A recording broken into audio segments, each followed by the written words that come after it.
স্বপ্নের বাংলাদেশ হিসেবে দেখেছিলাম, সেটা আজকে তিলে তিলে ধ্বংসের দ্বারপ্রান্তে এসে দাঁড়িয়েছে।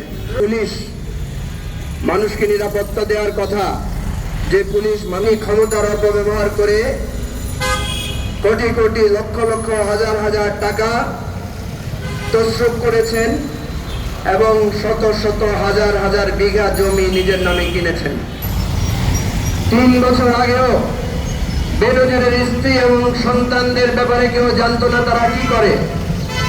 এখন এমন মাছের চাষ তারা করছেন, মাশাআল্লাহ, আজকে হাজার হাজার বিঘার জমি তারা দখল করে নিয়েছেন।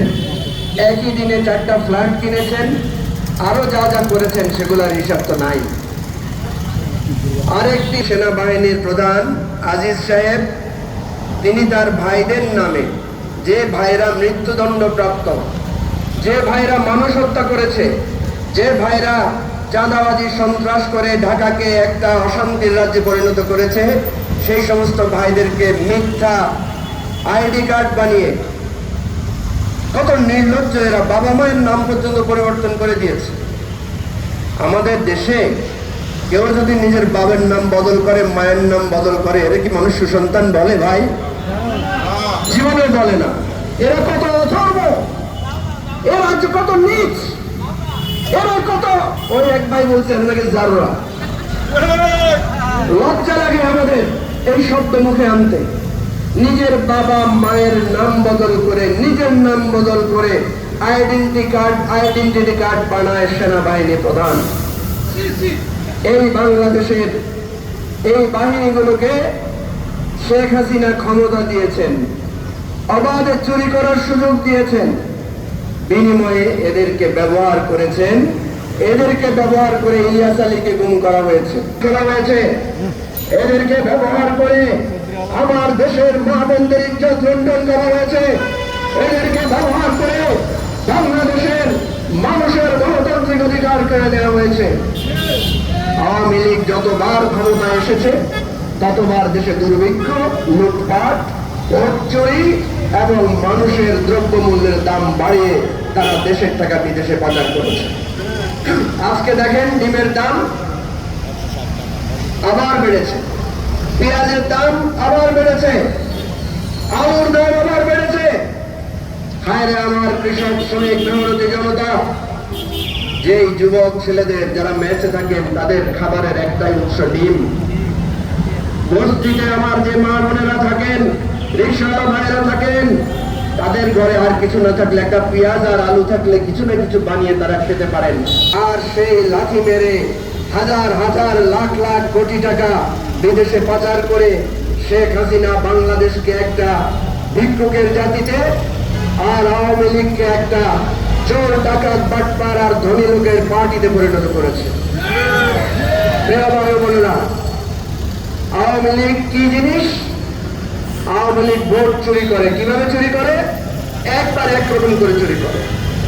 এর চোরের চরিত্র খারাপ। আপনারা জানেন, পকেট মেরে একই রকম করে পকেট মারে।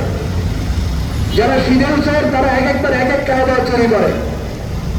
কিন্তু আওয়ামী লীগ ওই সিদেল চোরের মতো 2018 সালে একরকম চুরি করেছে, 2014 সালে আরেক রকম চুরি করেছে, 24 সালে এসে মাশাআল্লাহ সব দামি, নিজের দলের প্রার্থীও দামি, বিরোধী দলও দামি, দল বানাইছে দামি, আর নির্বাচনের ফলাফলও দামি একটা ফলাফল দিয়ে তারা নির্বাচন করেছে।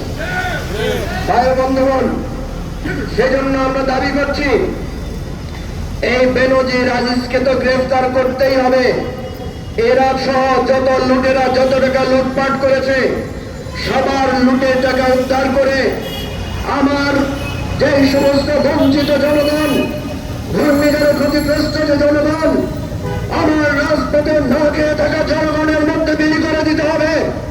যদি এটা করা না হয় তাহলে বাংলাদেশের এই শোষিত জনগণ একদিন রাজপথে নেমে তাদের দাবি আদায় করতে বাধ্য হবে ইনশাআল্লাহ।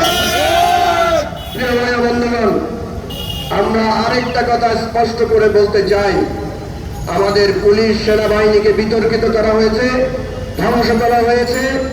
আজকে এই চোর, ডাকাত, বাটপারেরা মিলে এমন একটা সমাজ রাষ্ট্র কায়েম করেছে যেই রাষ্ট্রের নেতৃত্বে আছে আওয়ামী লীগ। আওয়ামী লীগ গণতন্ত্রের কথা বলে, কিন্তু গণতন্ত্রের নামে স্বৈরতন্ত্র আর লুটপাট তন্ত্র কায়েম করে। আওয়ামী লীগ মুক্তিযুদ্ধের কথা বলে, মুক্তিযুদ্ধের চেতনার কথা বলে, কিন্তু আপনারা জানেন ৮,০০০ ভুয়া মুক্তিযোদ্ধা বানাইছে আওয়ামী লীগ। এই ৮,০০০ ভুয়া মুক্তিযুদ্ধকে প্রতি মাসে আবার ২০,০০০ টাকা করে ভাতাও দিচ্ছে। এই ভুয়া ৮,০০০ মুক্তিযোদ্ধার নামে বাংলাদেশের আরো প্রায় ৫০,০০০ কোটি টাকা তারা লুটে নিয়েছে। আমরা হুঁশিয়ার উচ্চারণ করতে চাই, এই ৮,০০০ ভুয়া মুক্তিযোদ্ধার তালিকা আমাদের কাছে আছে। এই মুক্তিযুদ্ধের নাম বিক্রি করে ইয়াহিয়া খানের প্রেতাত্মা হাসিনা আওয়ামী লীগকে এদেশের মানুষ কখনো ক্ষমা করবে না। মুক্তিযুদ্ধে আমাদের যে রক্ত গিয়েছে, জীবন গিয়েছে, এই জীবনের বদলা আমরা আদায় করেছে ইনশাআল্লাহ। সংগ্রামী সাথী ও বন্ধুগণ, আজকে আমাদের বিক্ষোভ মিছিল হবে, আমাদের নেতৃবৃন্দ বক্তব্য রাখবেন, এরপরে বিক্ষোভ মিছিলে আমরা সামিল হব এবং আমরা দাবি আদায় না হওয়া পর্যন্ত রাজপথে আছি, রাজপথে থাকবো। খোদা হাফেজ। বাংলাদেশ জিন্দাবাদ। আমার বাংলাদেশ পার্টি, এলপি পার্টি জিন্দাবাদ।